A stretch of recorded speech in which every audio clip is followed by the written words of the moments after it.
Is YouTube still good for language learning? Now, there's a loaded question, and you might well ask why I'm asking it, given what this channel is, but I am, so here we go. I've been thinking about this quite a bit because YouTube has changed a lot over the past few years, especially this last year. The platform is now flooded with AI this, AI that, and regular creators, and by that I mean humans, are being squeezed out. So really, is YouTube still good for language learning? Well, for me, this question has two parts.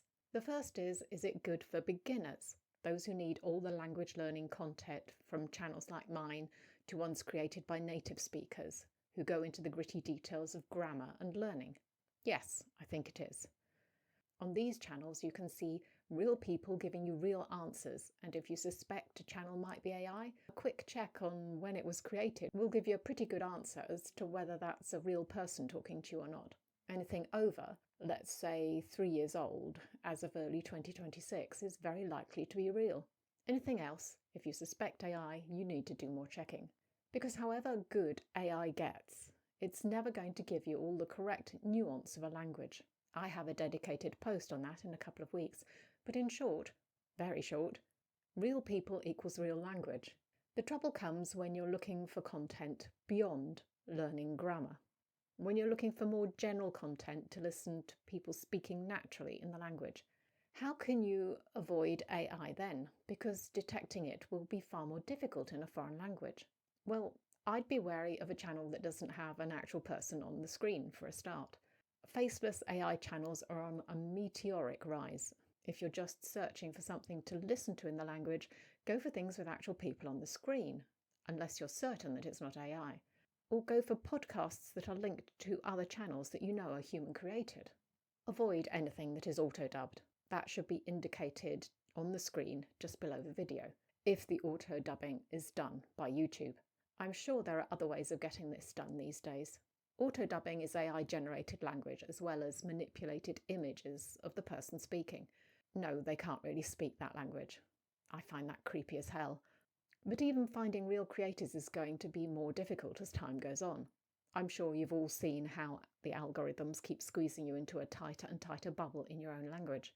The same will happen in another language, so if you search on a particular topic, you may find yourself being fed that topic and very little else, rather than a broad range of content that will be good for your language learning.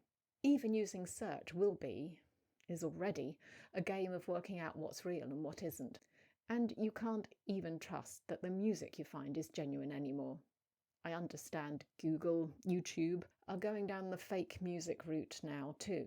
This will do little for your language learning. But what's the alternative? Can you still use YouTube for your more advanced language learning? Well, yes, but you need to be clever about it. Let's start with music. Search the internet for lists of genuine artists in that country, and then search for them specifically on your music platform of choice, which might be YouTube. Or try finding them on radio. That could be more hit and miss. Not all radio channels display the artists being played. This will ensure that you're listening to real artists and real lyrics. If you're interested in a particular subject, for example, the history of the country, maybe search for organisations that are related to that. They might have links to YouTube channels that are relevant. Or search for organisations or people that you already know exist directly on YouTube, because they might have a channel, rather than just doing a subject search on the platform, which these days could throw up all sorts of AI junk. If you're interested in current events, go to news sources directly and find out if they have YouTube channels that you can then subscribe to. Many of them do. So what I'm basically saying is you need to be extremely vigilant when trying to find good content to consume in your target language that involves video and YouTube, because you basically cannot trust your eyes and ears anymore. You need to be listening to real people to get better at your target language. And AI is getting too good at mimicking people for you to be sure about anything without checking. And it's only going to get better at that.